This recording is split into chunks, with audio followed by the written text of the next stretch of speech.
What's up, guys? Welcome back to another episode of this build. Now, I haven't made a video since last year. Now it's February. So I want to give you guys an update of all the stuff that went wrong with this car in the last couple of months or so. Hence the reason why I haven't made a video. Pretty much everything, suspension components wise, the calipers and everything are pretty much all installed except the rear calipers, which I'll do after this video. But I want to talk to you guys about all the issues that I ran into so that way you guys can avoid similar issues that I've gone through with the whole suspension kit. For starters, my hydraulic press broke installing one of the bearings. I believe it was the right one. So I'll talk to you guys exactly what happened with that. And then also this video is going to consist of like me just explaining all the issues that I've been through. And towards the middle and towards the end, it's going to have videos of like me installing the bearings in the spindles and, as well as calipers, getting rebuilt. So I'll just dive right into it and talk to you guys all the shit that I dealt with in the last couple of months or so. For starters, I got everything power coated. I went ahead like an idiot and sprayed brake cleaning on this, so I left a couple of marks. I don't know if I talked already about this, so don't freaking spray brake cleaner. I don't know if you guys can tell, but like you see that right there, all the streaking marks. So I don't think I'm gonna get them power coated because it's gonna apply a lot of heat and it's gonna mess up the valve cover itself. So I'm just gonna leave it like this. It is what it is at this point. It was my mistake. I think in the previous years I talked about not spraying brake cleaner on the valve covers after getting power coated, and like an idiot I did it again. Number two, I got this power steering rack rebuilt, bought from a friend. I thought I was under the impression that it was a Mark IV, but it was not. Just so you guys know, the SC300 and as well as the Mark IV, they share a very similar power steering rack. The only difference is this middle piece, like this piece that goes across, is actually on the SC300 is actually a 15 millimeter, and for the Mark IV is 47 millimeter. So when I bought it, I didn't do the measurement. I thought it was a Mark IV, so I went ahead and bought a 47 millimeter, and went to go install it. It wouldn't fit, so I had to go buy a 50 millimeter, and come to find out that 50 millimeter works. So that's the issue that I had to deal with. It was like a 2-week process because I had to, order a new one and wait for shipping and all that stuff. I have the current one sitting here in that box right there. So the 47 millimeters for sale for those who are interested. Number two, I went ahead and got a locking washer as well as a washer for the both sides here. Now these washers do not come with the kit. It just comes with a bolt, and you reuse the two big nuts that you originally take off from the rack. Now, the reason why I did it is I like to apply, in my theory, is that this is going to apply more clamp force because you're pushing down against the washer. This was just, if you didn't do this, it would just be a bolt, and it's barely touching or clamping down the bracket itself. So that's why I did it. You don't have to do it. That's the route I went with. So I just wanted to share that with you guys. Now, number two, the big issue that I've dealt with is the spindles. Let's talk about spindles. Now, I don't have the wheel out for this, but I do have the wheel out for that. But this is the one that gave me the hardest one. This one as well as that one, or this one, the back one. So let's talk about it real quick. The dust cover. Like an idiot, I ordered brand new dust covers. Come to find out when I went to install the bearings and the dust cover and everything, I didn't check that one of the dust covers was for NA, not for TT. And I thought I had the same part number, and apparently I didn't. So I went to go ahead and install the rotor, mock it up with the calipers and everything. And that side, the passenger side, the dust cover was rubbing against, it was sitting down here, not up here. So I was like, what the hell's going on? So I went in, searched the part number. Come to find out, I ordered the wrong dust cover on that side. So I had to take out everything, the bearings, the hub piece, everything, and redo the whole thing all over again. And I had to order a new dust shield, and here we are. Now it is installed and everything. So as you can tell, there's a gap, right? That's your TT. So I'll leave the part numbers for the dust covers for those who are looking for dust cover part numbers for the TT. I'll leave it in the description. Number three, the rear one. So the rear ones, as you guys know, that I had messed up the Mark IV one, which is that one right there, right? And I went ahead and ordered the SC300 one. So now The calipers that are gonna go on this car is the TT rears.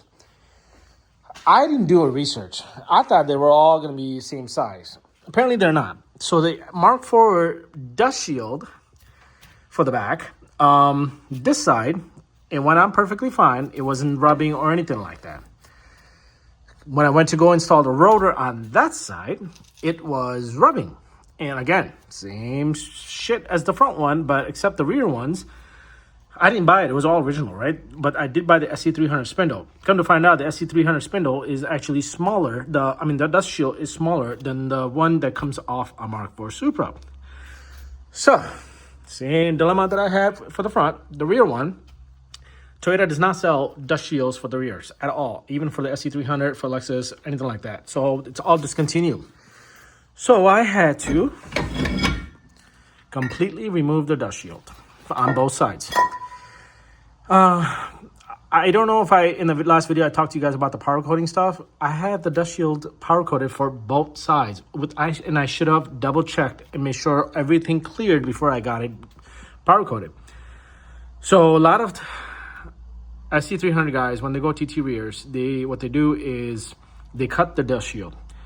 I was against it. I didn't want to cut it because then it'd be sharp objects or like metal pieces back here. What I did was, did I get shocked there? There's drill points, and I posted a video on my TikTok, and I'll probably try to see if I can have a link posted to my TikTok as well. There's drill points on the back of this. You can actually just drill it and just stick a flathead and just pull it out. Very easy. I wish I can show it to you guys. Let me see if I can get a light. Just very easy drill points. You just drill it out slightly and not go through it, but enough to where it's drilled out. Let me see if I can find. See it right there? That's one, and then they're pretty much all around. So if you just drill it out enough, don't try to go through it, through the metal, and just put a flathead in between and wedge it out. It'll come off. So that's what I had to do for both sides. And it's a bit frustrating because I went through all that powder coating process and paid money and all that stuff, and come to find out this is what I had to do. Now, another issue that I'm kind of sort of trying to figure out is if I installed all the e-brake components correctly. For some reason, this obviously is moving. On camera, I'm moving with it. So it's like moving slightly, right? I mean, with hand, you can adjust it a little bit. But when I put the rotor on, if I pull the e-brake, for some reason, it is rubbing against the rotor. So I got to figure out, and it's not like a big issue, but I can feel it. It's like a grinding low noise here and there a little bit. And it's probably one of the pads that's rubbing against the rotor. I don't know what it is. I have to do some research and figure out if I did all this correctly. And it's for both sides. So that's another issue that I'm right now dealing with. It's not a big issue, but I do want to find out if I did all this correctly. Another issue that I'm dealing with is all 4 bearings. I know they're installed correctly. I triple checked it 10 times. For some reason, when I get the rotor installed with the bolts on here, when I have the caliper mocked up, for some reason the rotor looks like it's wobbling a little bit. Same thing with the, what's it called? The gear inside here, that for the traction or the ABS sensor gear, it's wobbling slightly. And I don't think I have that installed correctly, but it's in there. But I've noticed the rotor too, but I think it might be the rotor that's completely not straight. These are centric. I bought this off Facebook Market. I just needed to have it for mock-up wise, and I'll probably use it just temporarily wise. But down the road, I'll probably get drilled, slotted rotors and stuff like that. But I don't know. They're all doing that. I don't know if the bearing has to settle, or if there's just, it's not torqued down properly where it's, where it's going to be straight when I have that all full, the bolts torqued down to the wheels and all that BS. So that's a little headache in back of my mind, but it's not like crazy wobbling. It's just, you can tell, like, it's just very, very slight. It's there. It's like me looking at things. It's just, I want everything perfect. Another issue that I am right now dealing with, or dealt with, was the caliper rebuild. So let's talk about that really quick. Now, the calipers are all powder coated. This is the color choice that I went with, and I already fucked it up. But this I bought from Rock Auto. This was fronts were from Rock Auto, and everything that you take out from Rock Auto, like when you get a power cord, you have to take apart everything, the seals, the internal seals that come on each side. Make sure you save them. Like an idiot, I threw away these internal seals, and you can't buy them from Toyota at all whatsoever. Toyota does not sell inner seals. They do sell the seals for like out here for the pistons and stuff, but the two O-rings that go under inside the caliper, Toyota does not sell them. So keep that in mind that when you go to rebuild these, you better save those internal pieces. Now, if you do end up throwing it away, Summit, if you ever watch this, thank you for the part number. I don't know if that's the part number, but I'll post it in the description. I bought it from eBay for 300ZX. These O-rings, as you can see right here, is what I use. These are eccentric brands. You can buy them, I think Rock Auto or eBay. I'll put a part number in the description. I end up having to use it. Now, I don't know if they're going to work or not, but from what I've been told from other sources, that they do work. So, again, I haven't tested on myself, so yeah, that is an issue. Aside from that, I got parts everywhere. Parts, bearings, seals. I don't even know what these parts are for now. I'm looking. Oh, these are power steering, and then the brackets for the rear ends, the valve covers, and valve cover bolts. I think that's pretty much it. Another thing I want to talk to you guys about is the torque bolts for the torque specs for these calipers. Now, if you do end up getting these rebuilds and you don't know what the torque specs are, there are 35 foot-pounds of torque for all these 4 bolts that are on each caliper. Keep that in mind for the front and back. I didn't know about it. I don't think Toyota has the actual specs for it. I found out from another source. So that's what I did for the front. That's what I'm going to do for the rear. Aside from that, this is where we are with the car. Suspension components are all done. I got new alignment bolts front and back installed. Cost me about $500 for front and back. Everything in the front is torque for P2Ms. Factory specs, torque specs for all front components and the rear components. But that's what I've been told by Wayne at P2M. Keep in mind that when you install in the the lower control arm, there's a metal piece bracket that does go on this factory bracket. Make sure you keep this. Do not throw this away because you need it. But you do need to install this bracket piece right here. Is for I guess you are required to have it. I know the factory lower control arm does not have it, but this lower control arm does come with it, and he said you do need it. I think it's to help maintain longevity or whatever of the lower control arms or something like that. So it's in the email. I completely forgot about it, but you do have to install it. Same with the rear. Everything is going to be factory torque specs for all the nuts and bolts. So everything's pretty much installed. I have everything to 0 for alignment wise. When I say 0, it means that they're not stretched out and matched to factory.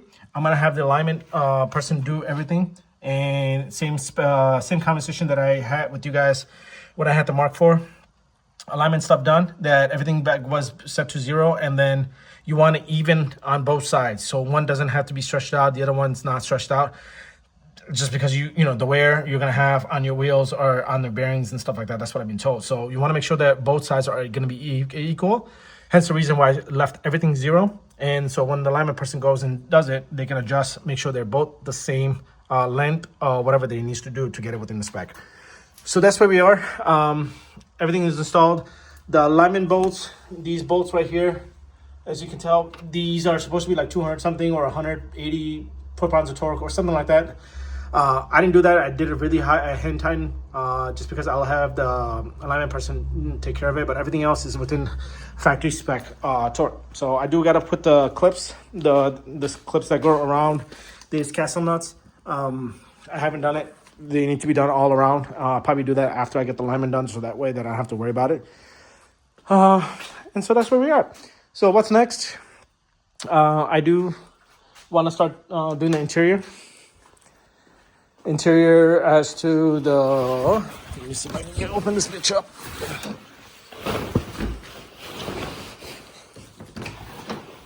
Okay. So, interior, I got to start putting the shifter cover on it. Oh my God, what is wrong with this cover? I got to put the shifter cover on it, which I'll probably start doing that because I do have to drill that little hole. I've talked to you guys about this last year. I want to make sure, I wanted to have the shifter pretty much installed, the trans and everything. So when I mock up the thing, I have the bolts aligned properly where I want to with the shifter, and then do like a rev nut and stuff like that. So I have it nicely secured, and I'll seal it around so that way it doesn't move. So if I ever have to take it out in the future, it's in that one spot. I don't have to ever move it around and stuff like that. So that's an idea. We'll see what happens when I go to install it. Lastly, I got my fuse harness box for the engine bay. This is from Kaizen Motorsport. It took a while for me to get it, but again, Jose, thank you. I appreciate it for all you've done for so far for me. I've already ran into an issue with this. Again, it's not Jose's fault. I do have to reach out to him and ask that question, but the plate right here, there's 2 long bolts that go on each end, which is this one as well as this one. Now this one, they get bolted right here. So that fuse box sits right here for the engine bay harness. So no longer, I have that big giant fuse box. So you see this little gap right here. So the bolt stretches out, has enough room to sit fully when you have it locked, tightened. Now for this side, it doesn't sit here. It sits where this mark is. So originally what I was going to do is I was going to hammer it a little bit here, but then I don't want to hammer anything because I don't want to start bending anything in this area. So guess what I'm doing? I'm going to have to drill this little hole right here just so that it clears that bolt and, it sits flush on both sides. And then these 3 bolts are basically, holding this bracket in place. So these 2 bolts will hold the fuse box. This just goes through this hole, and that's pretty much it. So yeah, there's lots to do. I'm gonna start on the interior, start cleaning up the interior. I did want to put this wheel, the whole car on the wheel itself, and just to let the suspension settle a little bit. I don't feel like doing it anymore just because it's freaking cold outside, and I have to open the garage because I have to let that car, car's gonna stick out a little bit as it goes down. It just sucks. The weather sucks. It's been negative 25, negative 30 degrees here in the last couple of weeks. I finally got into like 20s and 30s. It's starting to feel good, but still have a heater, and work doesn't stop. So that's pretty much an update, guys. Sorry I talk a lot. Just a lot of issues that I've been dealing with the last couple of months or so. And yeah, I just ordered power steering rack rebuild kit, so I'll probably be recording a video on that. Just me, I've seen videos already how to do it. I'll probably share like my rebuild process of it. So I don't even know where that rebuilt power steering is, so I gotta find that and then I'll record that video. But car motor's coming along. Probably gonna order an alternator soon. I'll probably do the Sequoia alternator, same as the Mark III. Get the power steering installed. I am trying to source out the AC stuff. I need all the AC stuff for this car. It never came with it, and I'm trying to source every line and condenser and whatever I need for it. So if you know anybody for the left-hand drive, I need all the AC stuff. I'm willing to drive, if it's worth it, I'm willing to drive anywhere within the United States, hopefully. So yeah. And then the starter's installed. I rebuilt the starter with the Toyota internal stuff. I already got it tested at AutoZone, and he ran it a couple of times. It works.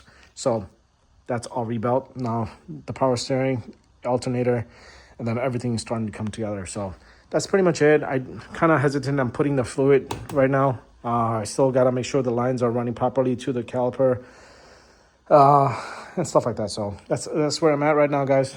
Again, the video is going to consist of me showing you guys the bearings, how I install the bearings, and then the calipers installation. Kind of was dealing some bullshit with that.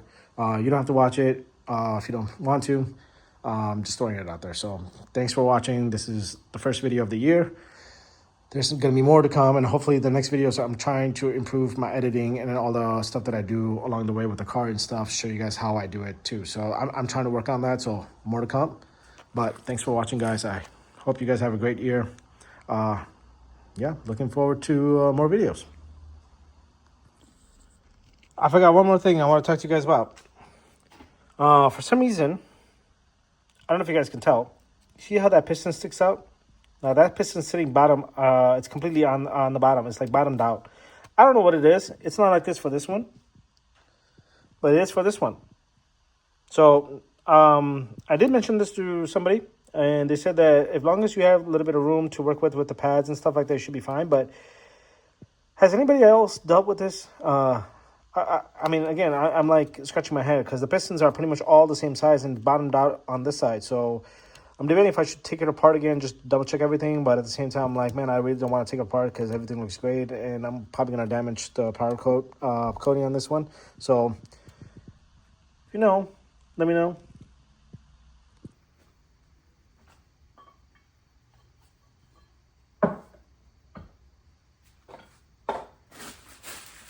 So now for the bearing, I don't grease it. I've never done grease for the Mark III as well, so I'm gonna do the same process for this.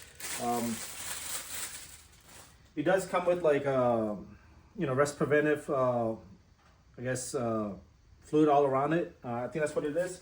So I'm just gonna go ahead and put it in here.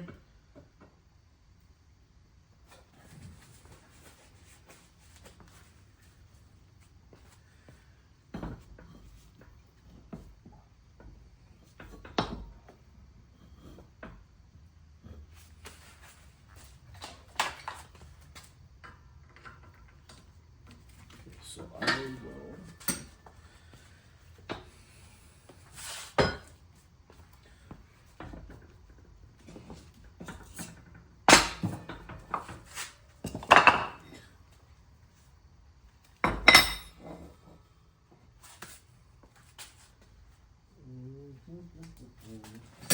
Now I want you guys to keep in mind when you're installing this bearing is there's two halves of this part and this part. It will come apart. The rear back part will come apart. So I will show you guys exactly what I do in order to help keep it in place when I go to install the spindle piece of it, because it is going to push that out.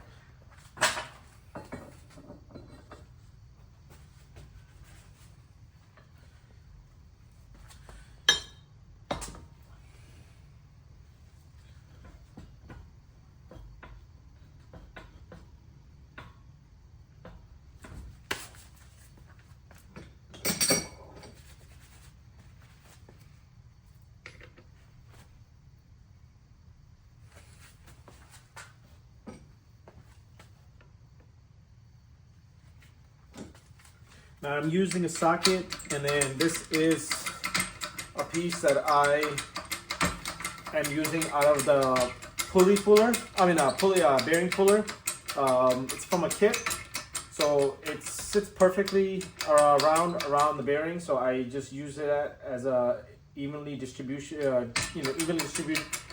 when pushing the bearing down.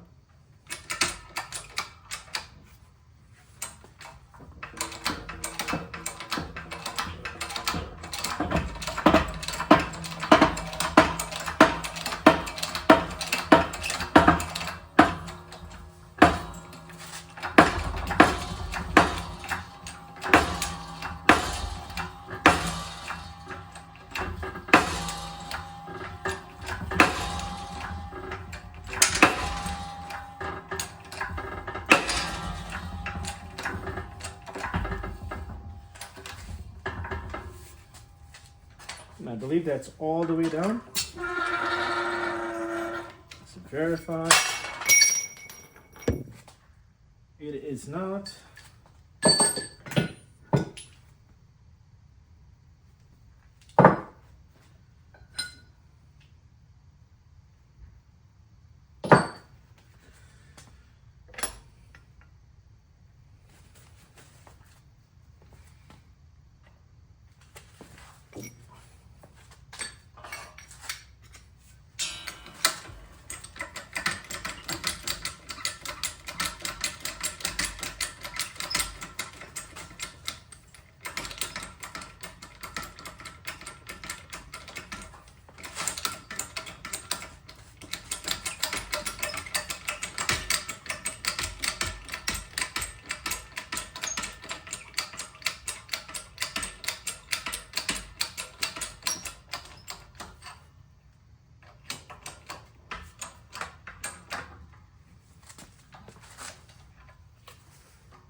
Trying to get the whole weight evenly distributed. And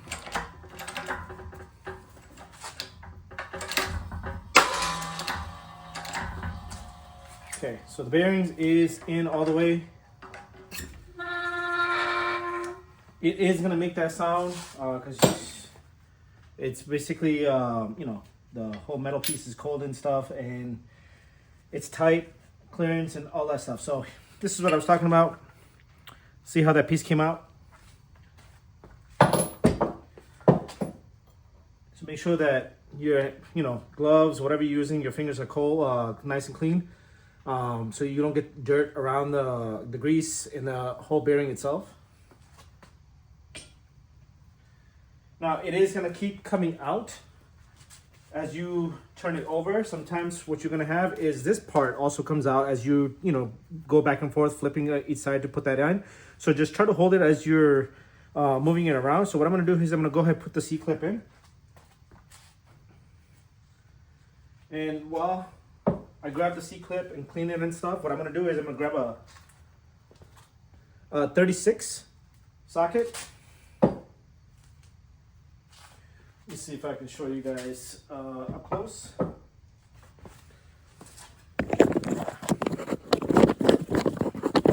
Come on. So the 36 actually sits perfectly or aroundish on the bearing piece, the halves. So what I do normally is I let it sit on that one half of the piece, the bottom piece of it. So when I go put the spindle, I'll push the spindle in, I'll have it like this. So that way it holds that piece in and then pushes the bearing, pushes the spindle in to lock it in. So let me clean this bearing, the C-clip out really quick, and then let me show you the installation. All right, so I got the C-clip in, it is slipping out. So I'm just gonna try to see if I can do this while recording.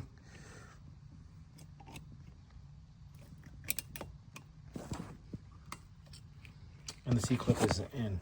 Now, I'm pretty sure some people prefer the 2-hole C-clip as to this one. These are actually brand new, and I'm having the hardest time to get this in there, so I ended up just using this type of C-clip. Now, it is a new C-clip, so I don't think this is going to be an issue as to, you know, the 2-hole versus the other one. The tension seems like it's the same. So I got the C-clip in. What I'm gonna do is next is get the seal in. Let me move the camera on this side just so you guys can see.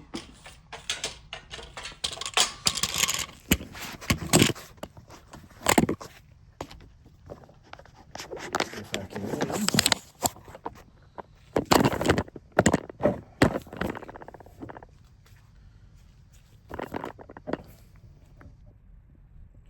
All right, so for this one, what I'll do is I'll get a little bit of Vaseline. I always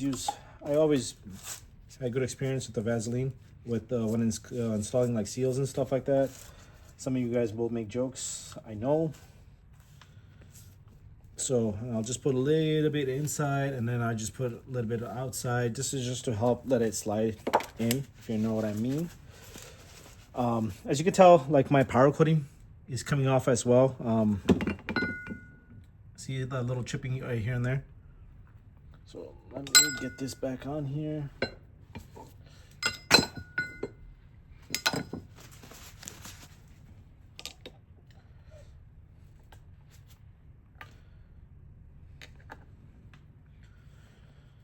Okay, now for this, again, I'll use the bearing, the pieces for the bearing puller, and I'll just use a small hammer, just a small time, start tapping it.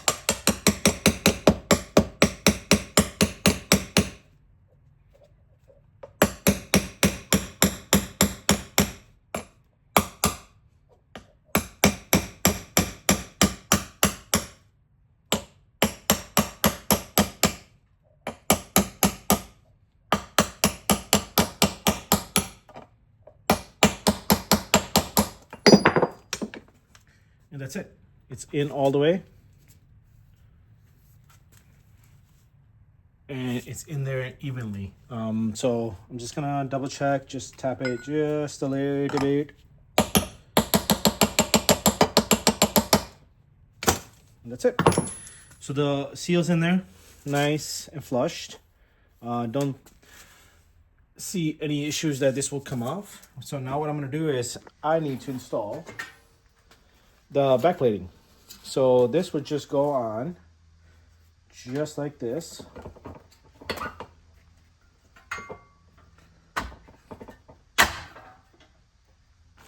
And I had bought, come on, I bought some brand new bolts for these. And I lost the fourth bolt. Where did you go? And these are 10 millimeters.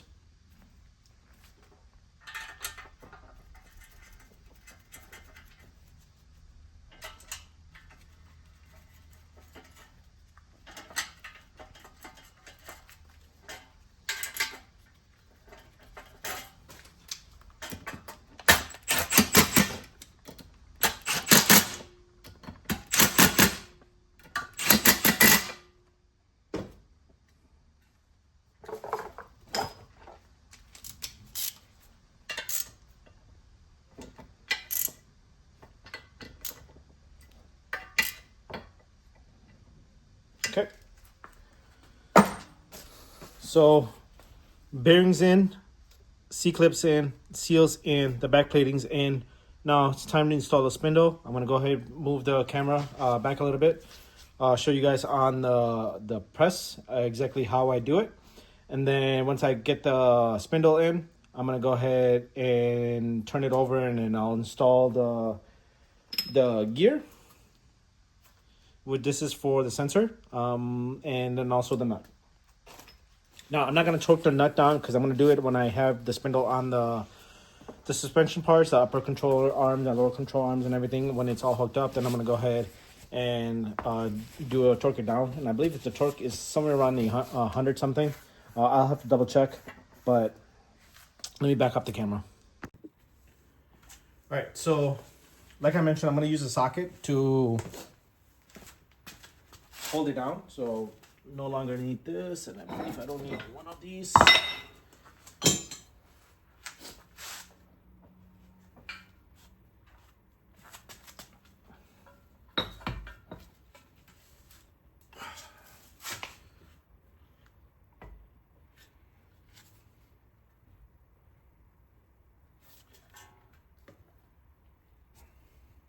So you can take this piece out to get a nice, better view. And also this, you don't need it as you're pressing the spindle.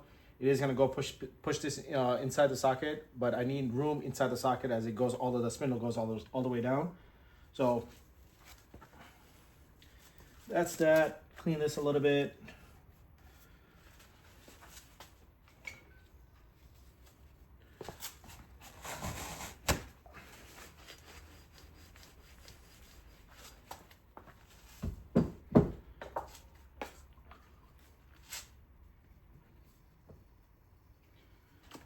You don't need to grease it, but I'm going to.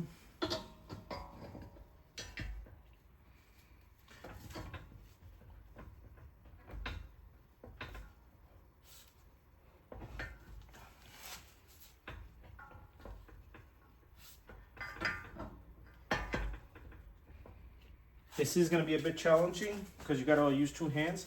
Then what I also do is use a socket and put it inside the spindle itself, just that hole, just so that I'm not pressing against the spindle, I'm pressing against the socket, and the socket will just drive that spindle down. So this is the process. This is the part where you're just gonna have to hold a little bit down here, the spindle. Make sure it's lined up. And just go slow. You don't have to rush this part.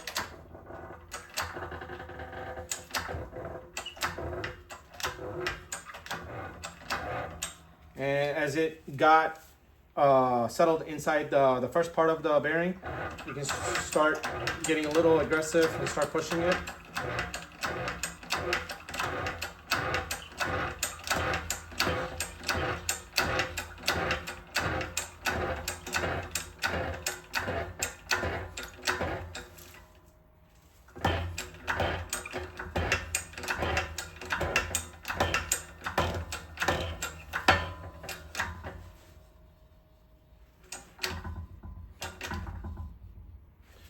believe that's it.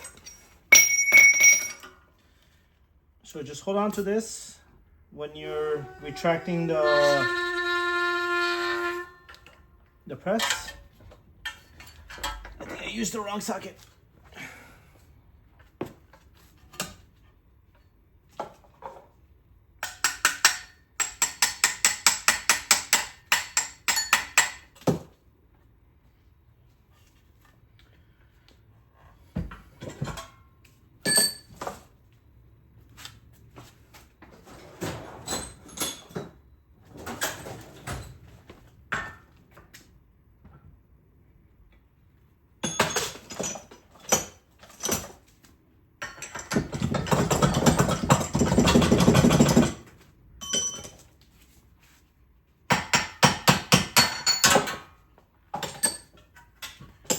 Okay guys, so I ended up using a wrong socket. Try to use a 21, slightly smaller.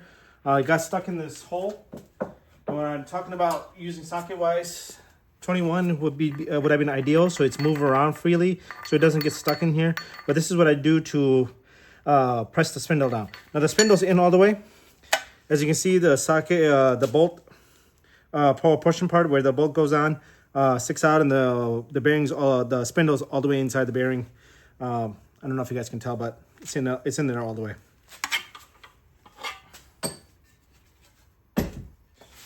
What I'm gonna do is just confirm really quick the one I did yesterday.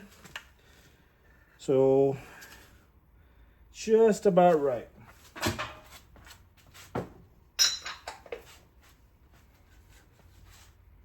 Yep. So the next part of this, let me get the camera.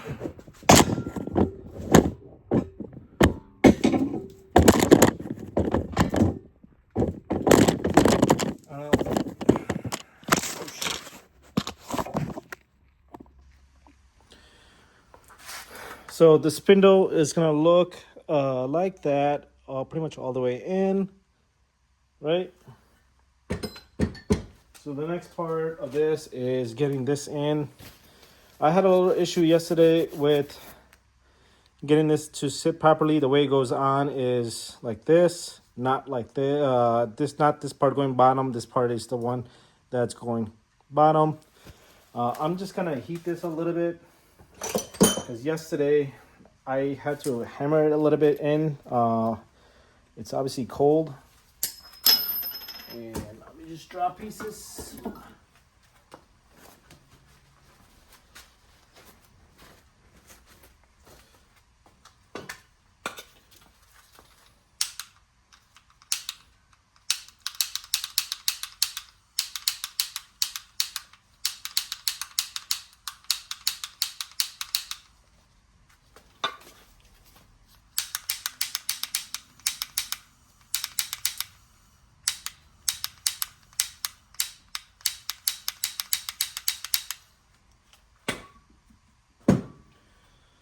Okay, so my the thing doesn't work for some reason.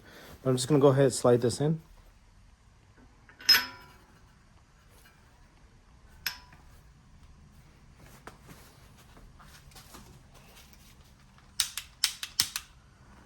It works now.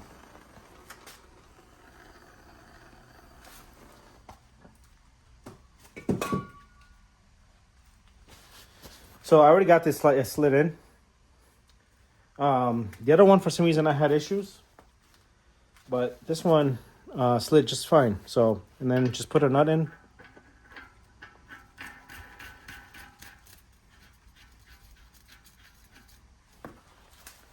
And this is 35, which is the socket that I was using to hold the second part of the bearing. And that's it. If you really want to get little, what's it called? You know, make sure this is on there. Is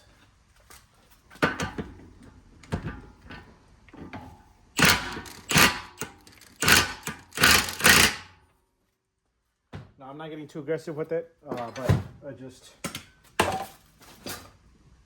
want to make sure it's on there. See? Now, this part is gonna have some tension. This is completely normal. As the bearings obviously get seated and adjusted and everything, and then once heat starts to get applied, it's gonna start becoming a little bit more free, tension free. But this is normal, just like I have the other one as just like this as well.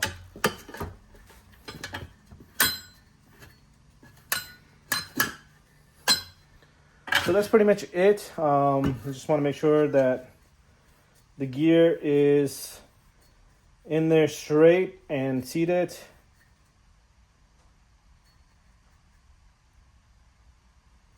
Which is, and I believe it'll get more seated once I go ahead and apply torque to this. But that's pretty much it, guys, for this part. Where is the cap? I got to clean this cap a little bit, which I did, but also you can find another cap like this. You have to just be careful when you take the front spindles out, when you take this cap out. There is a little nudge to put a flat. Let me see if I can zoom in. See the little nudge right here? Let me see if I have something to show you. See this little nudge right here? This is where you can put a flathead and just pull it out.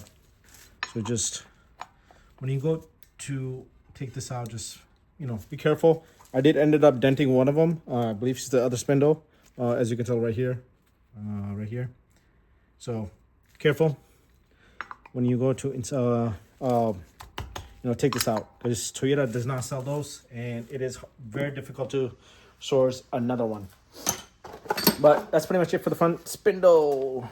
So once I get the other spindles pretty much powder coated and get back to me, I'll go ahead and make a quick video on that and put it together.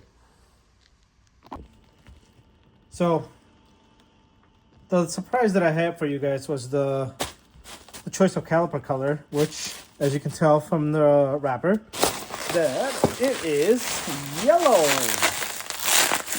And I went with yellow just because I wanted to do something different. And so let me just undo this really quick.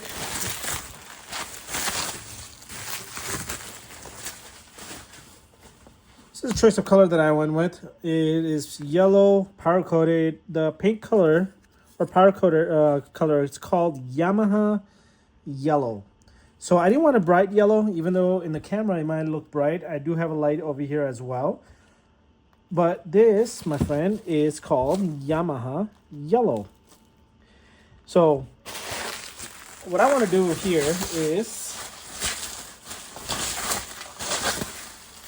put them together, install the pistons, the new pistons, as well as the new rings and everything in the calipers itself, and get the calipers all bolted up and everything. Now I did have the, what's it called? I do have the other one installed already, and let me see if I can grab that for you. And I just realized something.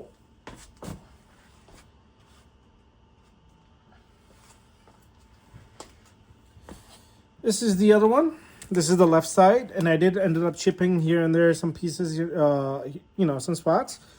Now, I do have to torque these bolts down. I don't know exactly what the torque spec is for these bolts, but man, this looks great. And I can't wait to get this on the car itself, but it's got new seals. Even though the caliper is brand new, I got it from Rock Auto. I ended up I had the Toyota seals ordered, so I ended up installing the Toyota seals front and back. So, because I needed to rebuild the back, so I figured I order the front ones out as well, just as a precaution when I ended up taking these out, that I may end up damaging it. So I just went with the Toyota stuff, even though I have the new one sitting on the shelf. But yeah, that's what it looks like. And I just realized I installed this piece wrong. This bleeder, it's supposed to go up here, and this is for the feed. So I'm an idiot.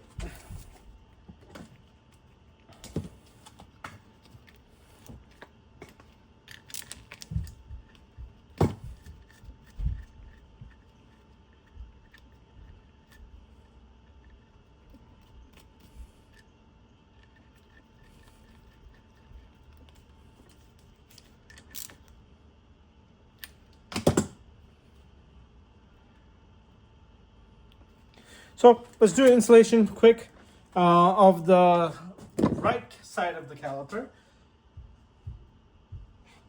And this is just basically a quick video of the installation.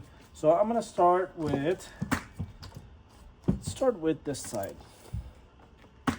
So what I'm gonna do is first, let's get the inner seals. The inner seals look like this, and they just slide in.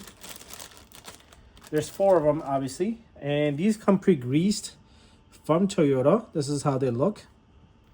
So what I'll do is I'll go ahead and install all of them, and they just go right in.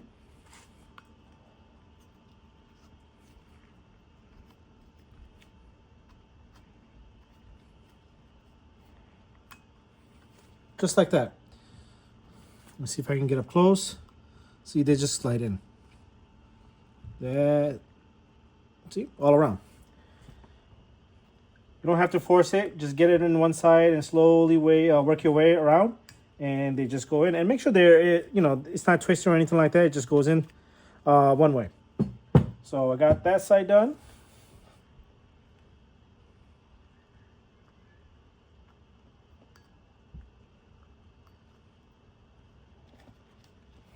See, when I go and install it, it like bends up. Just be careful. So you just gotta slide it in. It's not that difficult. That's if you're ever planning on doing a rebuild, caliper rebuild. This is actually my first time doing it. I did, however, watch somebody else's video a while back, and it's very straightforward. You know, when you take the pistons out, you make sure you take out this metal ring. It's basically that holds this piece down. This is for the pistons. It's basically a gasket or whatever you call it. But yeah, this sits on the pistons itself, and then you have the O-ring inside. So however, when you go to take it out, just be careful. The piston itself. Let me see if I can show you guys what I'm talking about. When you take the pistons out, when it's in all the way like this. Okay, let me just grease it, show you.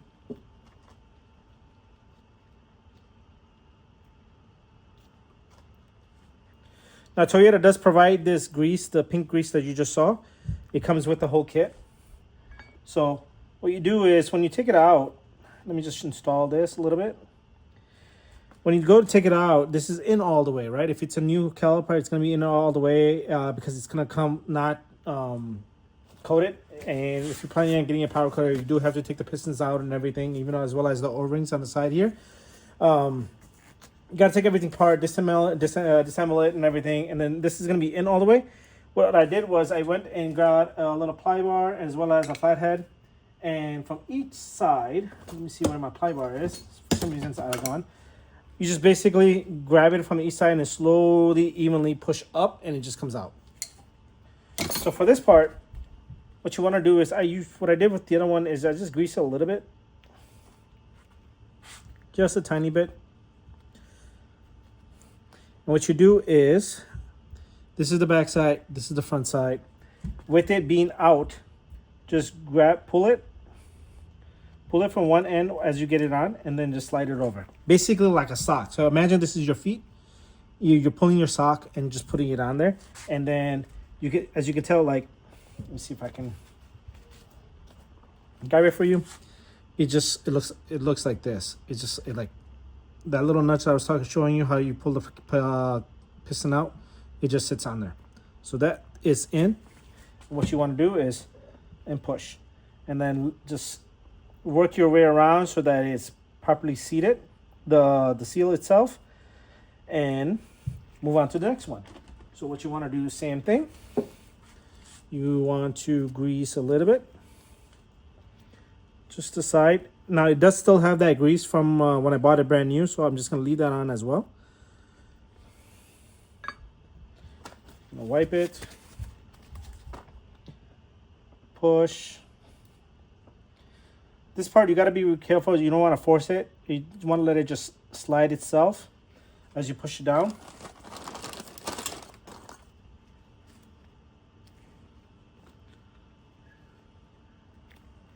I'm just putting it just a little bit because when it goes to move it, I just don't want to make sure that it's like, stuck on there. and then just like a sock. Just confirm that it is on.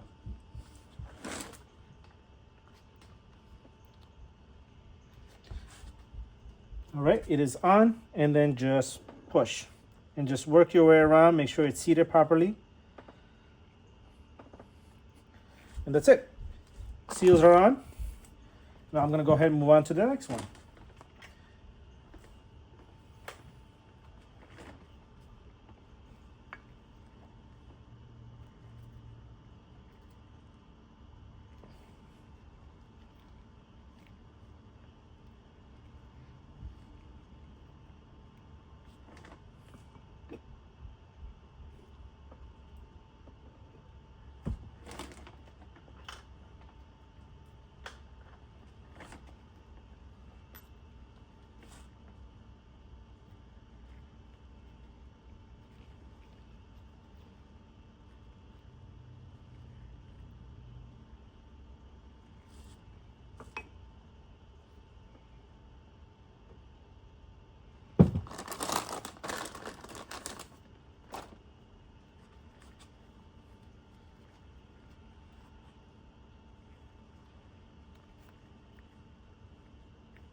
All right, so I got it on. As you can tell, this side is like starting to pop up a little bit when I try to go around. I don't know. See that? It's coming up. So I got to push it back down. Now, this is the hardest part of the installation is this ring. This ring you got to be very patient with. This gets seated on the lip over here on the end of the seal. So I'm going to do this one. Since this one's popping out, it may give me a lot of issue. So what I do with this one is pull. Probably won't get it on the first try, but I will try.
maybe it's the approach I need to do.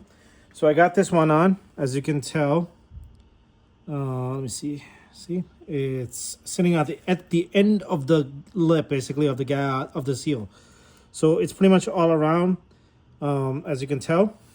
So what I'm gonna do is try to attempt to do this one from this approach.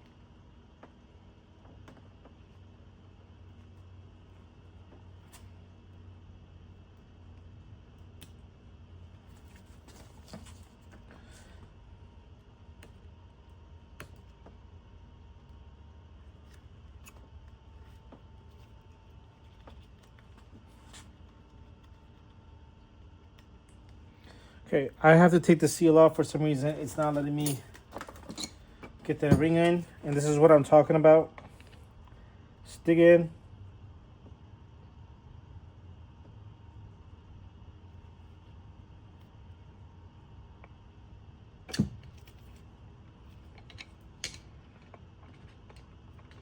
Just careful when you do it. There's a chance you might scratch the new power coating.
So just double check and make sure that it is sitting on the seal itself.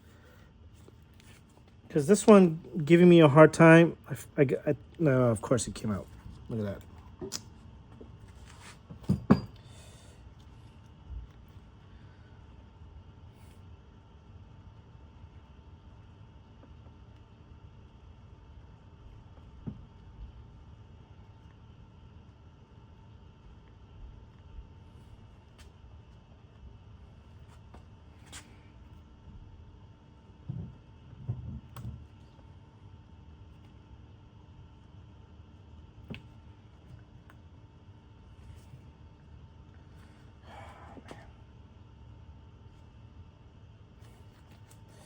All right, let me just end the video here, basically. I showed you guys exactly how to do one side. Let me get all of them installed, and then I'll show you guys when I put it together, how I did it, how I, pretty much get them all made it together. Okay, so after 20 minutes, maybe 30 minutes have gone by. Finally got this stupid ring on. I think it's properly seated, and like I'm messing with it, and it is not coming out. So we are good as of right now. Now, the next thing to do is to install or mate them together. So you got these long bolts. What I'm going to do is apply a little bit. I did have to clean the holes a little bit with the wire brush. It's kind of like this. I got this from eBay. Not eBay. Amazon. Same shit. Not the greatest quality, but it works. So what I'm gonna do is, I believe this is a 14 millimeter. Grab some, if you have some Loctite, 467 is what I used.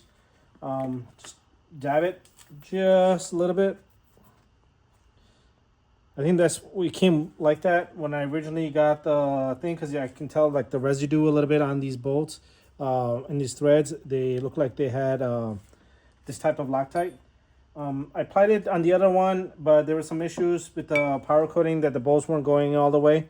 So I think it did get applied properly. It didn't, I don't know. I don't feel like taking that apart. But one thing you guys need to know is when you go to install these, make sure that you get the bolts correctly.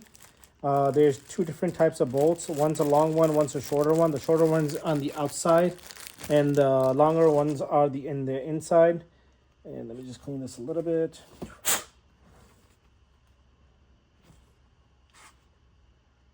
Make sure dirt doesn't go inside inside the pistons and all that stuff. So that's on the floor. These are just grease.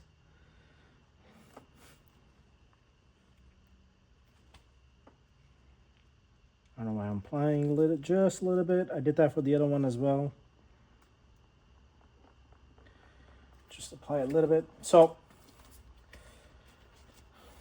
put them together. What I would do is show you exactly what I'm talking about. See, there's two different kinds. The long ones are the inside ones. The shorter ones are on the outside ones. So what I would do is just grab bolt, line it up.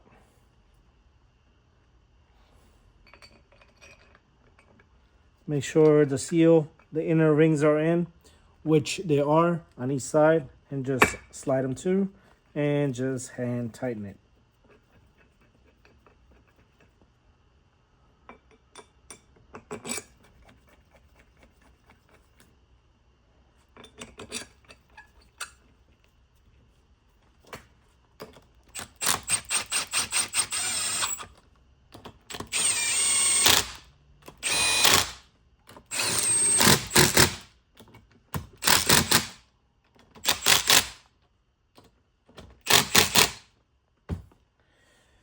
And that's pretty much it. That's how you install calipers together. Now, I do gotta find out what the torque specs are for these. I think they're around 36, I think. Also, don't go too crazy with this nipple. Just get it in there just enough.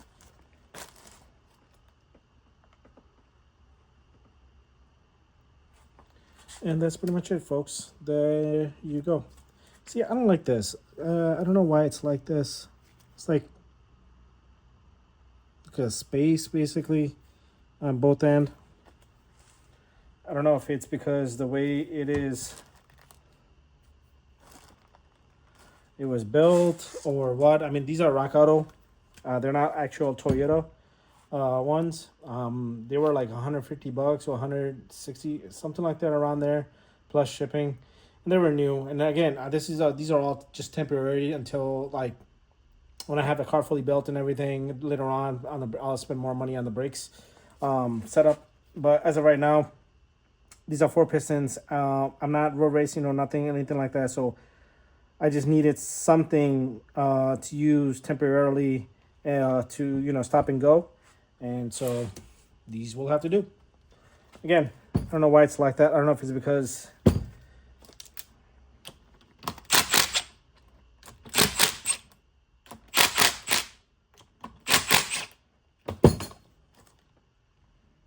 see, there's no really like lining up or anything like that. So I think that's how they are.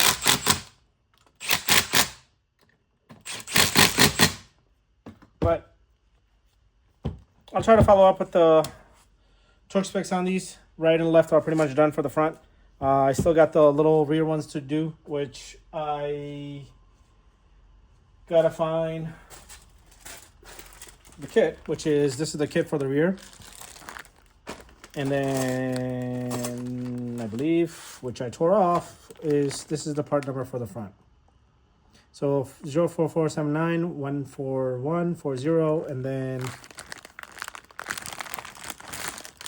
04479-14130 for the rear.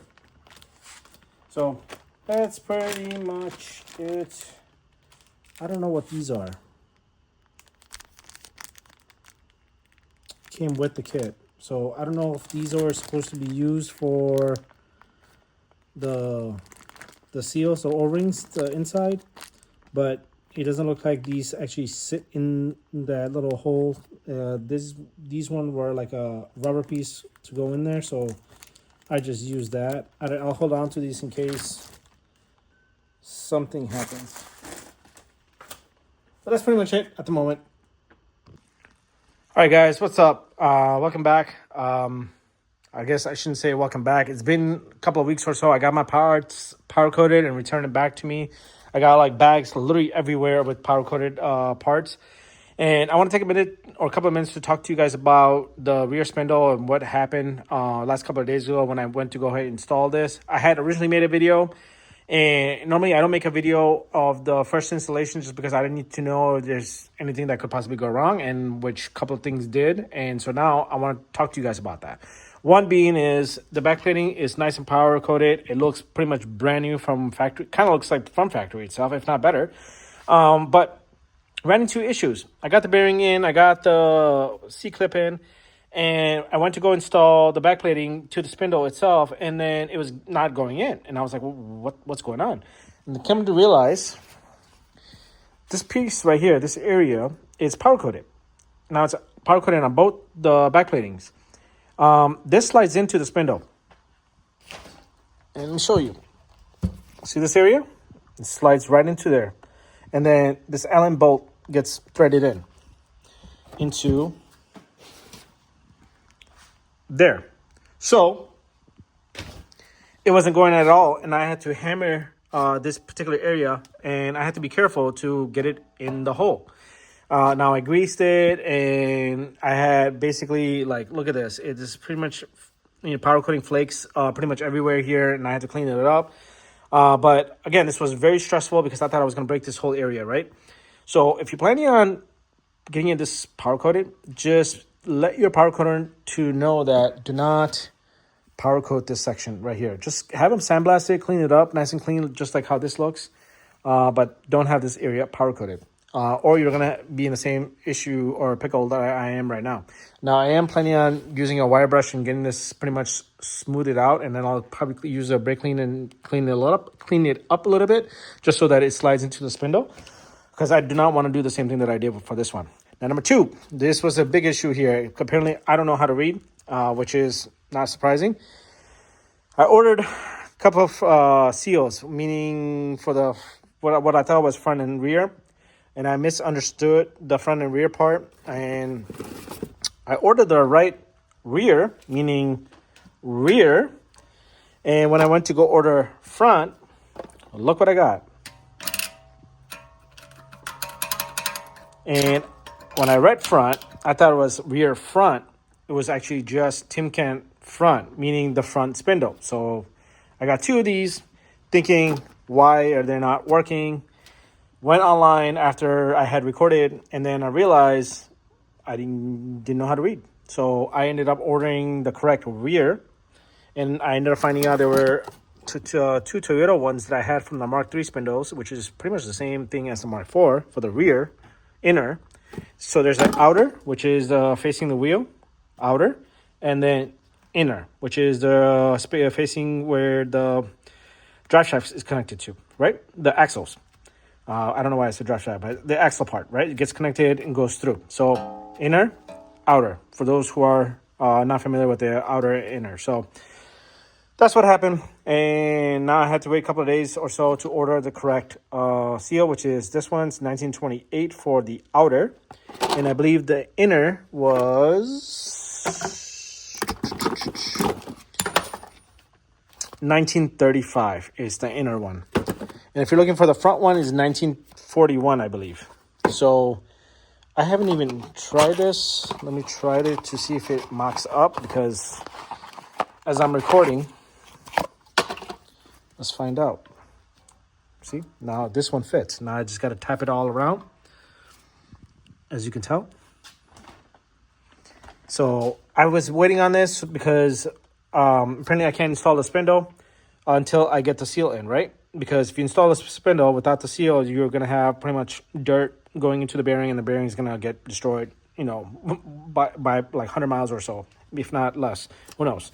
But I'm in the process of gonna go install this whole thing, and then maybe I'll see if how I go about showing you the step-to-step process of me pushing the bearing in, and you know, pretty much installing everything into the spindle itself. And other thing that I want to talk to you guys about was I didn't get this powder coated. Two things. One, I forgot. You know, these were in the box, and it didn't come to my mind. I should have, because it would have been a nice black piece, because I have all these nice powder coated pieces going on, and then I have this rusted ass piece, you know, going into the spindle. And number two, I ended up spending $700 already on the calipers and everything else in the last batch that I had sent out. And so I'm kind of like done of me trying to, you know, make things look nice where people are not going to see it. So like that part piece, nobody going to notice, right?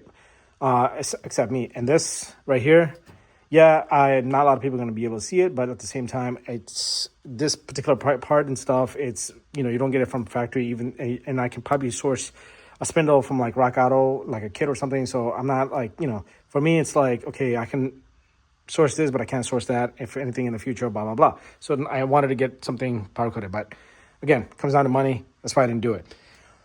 What I wanted to show you guys is this. Caliper color choice. These are powder coated. It's called Yamaha Yellow. And the reason why I went with yellow is because the car is silver. And a lot of Porsches rock yellow calipers. And I've seen it multiple times. And I'm like, you know what? Let me give it a try. And the color choice for the caliper is yellow. Now, some areas I already started chipping it. And I'll probably put the caliper installation, like the O-rings and everything, towards the end of this video. And, you know, you guys can forward it or you guys can watch it. It's up to you. I already started chipping in some areas. I already scratched it. Now, these are not original Toyota calipers. These are Rock Auto calipers that I bought a while back for like $160, I think, plus shipping, or maybe it was shipped or something like that. They were cheap. I was like, you know what? I'm going to rock them temporarily for a couple of years or so until I have enough money to do like a big crit. I don't want to spend it right now because everything I want to do is just to get the car running. So I need parts that is going to get me to that goal.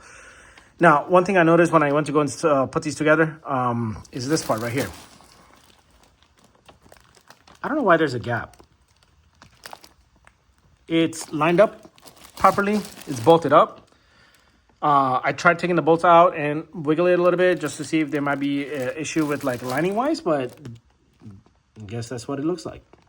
Long as the functionality is there, I don't really care. I did have an issue, I believe, with the right one. So this is the left one. So the right caliper, this one of the seals was not, it was keep coming off with that. Every time I try to install the metal ring. So hopefully it's not an issue when I go to bleed it. It doesn't pop out. If it does, then I'm going to be so pissed because, I don't know, it was frustrating because it was my first time installing those seals and pistons and everything else. And it was a great learning experience. Very easy to do, but again, it was a bitch. It was annoying because it kept coming off. It took me like, I think 20 to 30 minutes to just get that one particular seal to sit properly and then get that metal piece on there. So hopefully, I hope it doesn't come out. I still got to do the rears. The rears actually are TTs. I bought it from somebody from Texas. I got to put them together. I have a rebuild kit. That's going to wait until I get this done. So stay tuned. I might have a video for possibly recording process. If not, I apologize. Sometimes I get in the zone and I just want to get it done. So stay tuned. So guys, both spindles are done.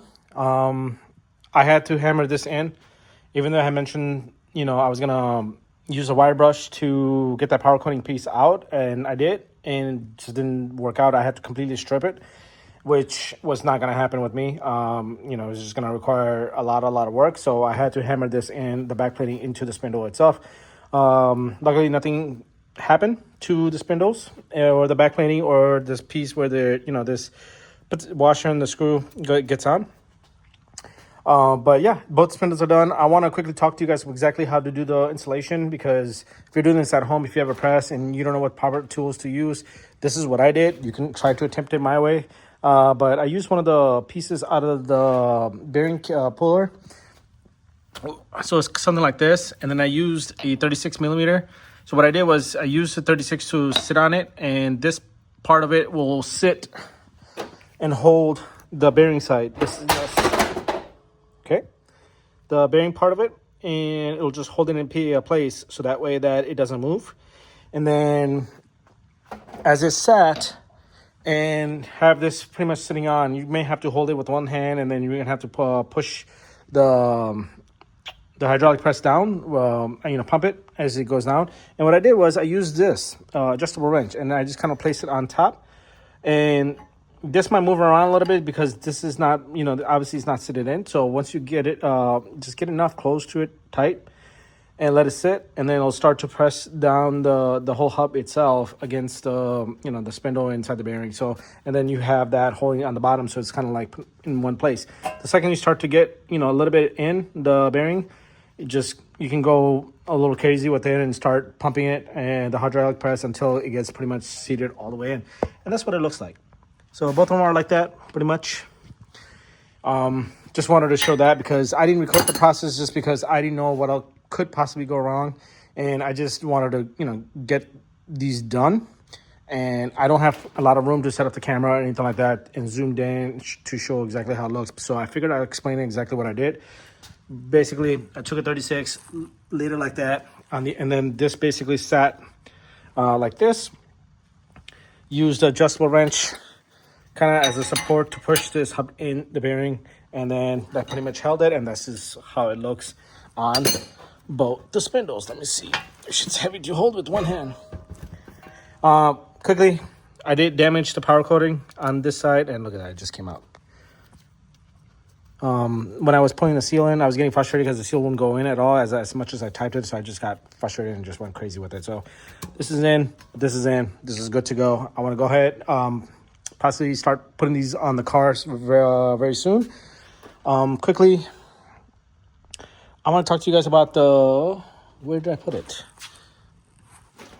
Oh my God. Where are my bushings? But anyways, I got yellow bushings. I realized that Ryan Scott rocks these bushings as well. These are for the bottom traction control arm, and I believe the Mark III has 2 or 3 bushings. You know, this one only has 1, and I had the power coder remove these for me because everything in the rear end is strong flex on the subframe and stuff. So I figured I rock it on this as well. So this is the part number if you're planning on ordering it.